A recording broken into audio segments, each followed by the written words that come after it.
World War I, the war between the Central Powers, Austria-Hungary, Germany, Bulgaria, and Turkey, and the Allies, US, Britain, France, Russia, and Italy, was initiated by the assassination of the Austria-Hungarian Archduke Franz Ferdinand.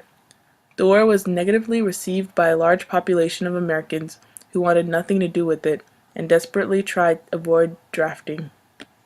Edward Bernays believed society was irrational and as a result threatening because of the inclination for more people to think and behave like the majority. What Wilfred Trotter, a notable social psychologist, referred to as herd instinct. The majority of Americans believed America should have no place in the war and remain neutral, but others, like Woodrow Wilson and Edward Bernays, saw the benefit for entering the war. He was known to say, "Men, people, are rarely aware of the real reasons which motivate their actions." The war was one leading factor for Edward Bernays' use of propaganda. Bernays was one of the first fathers of public relation to use the subconscious in hopes to manipulate public opinion. When the war ended, Bernays became the director of the Committee of Public Information, or CPI, and used the techniques he learned to become an outspoken proponent of propaganda for the democratic government. Bernays' mission was to change America from an indecisive country to an anti-Germany fighting country using media's heavily relayed messages of patriotism and support for America with quotes like, "It's up to you to protect your nation's honor." Why did Edward Bernays feel it was his duty as father of public relations to manipulate society and impose his ideas during World War I? And what were his other lasting leadership and legacy roles? Edward L. Bernays felt it was his duty to manipulate public opinion by adapting theories by Sigmund Freud and others in order to sway the American public towards being in favor and joining World War I. He believed it was the only way to bring structure and function into the country. Bernays once wrote, "It was, of course, the outstanding success of propaganda during the war that opened the eyes of the intelligent few in all departments of life to the possibilities of regimenting the public mind." In 1917, Woodrow Wilson asked Congress for a declaration of war, stating it was ample opportunity to shape peace, his bias most likely on the promising hope of American social gain.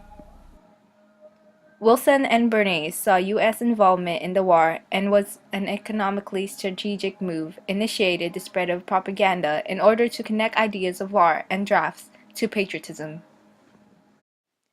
Further analysis and interpretation show that Bernays is pro-World War I because he knew the potential benefits such as the growth on U.S. industry and new diplomatic policies that might form, favoring the states.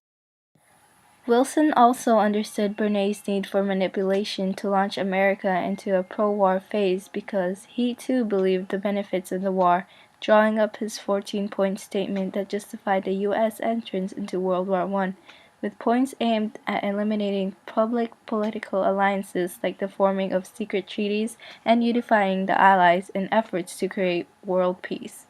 Although none could predict the impact and supportive role World War I had on America, Bernays knew this war could not go undeclared. The victory of the war resulted in emerging new technology and the growth of women's movement. It also segued into post-war boom, which resulted in economic expansion of production and capital investments. The U.S.'s late entrance into the war caused them to have the least post-war turmoil, and because they intervened, signing with Britain and the Allies towards the end of the war in 1915, the Allies' win of the war powered America's economy. Seeing as America was essentially the only country that remained untouched by the repercussions of the war, the U.S. became the top import-export country, trading a plethora of supplies needed in other countries, mainly to Europe, in order to survive their post-war state. After the war, Bernays directed the Committee of Public Information, CPI, created by Wilson to enhance propaganda popularization efforts in Latin America. Bernays once said, "Modern businesses must have its finger continuously on the public pulse. It must understand the changes in the public mind and be prepared to interpret itself fairly and eloquently to changing opinion."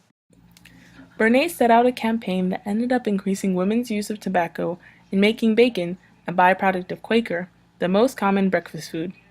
He believed the manipulation of people's minds was a fun game needed in order to guide them out of irrational behavior because society was motivated by these four common traits: self-preservation, security, aggression, and sex.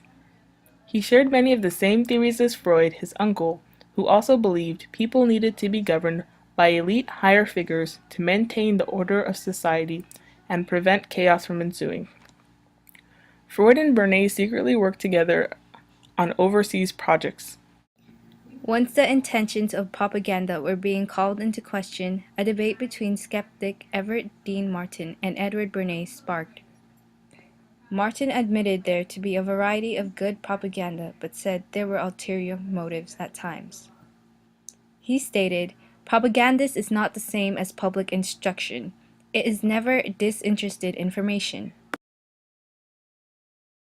Propaganda is more commonly associated with manipulation because of how the Nazis used it to gain support for war conquests and increase their public appeal.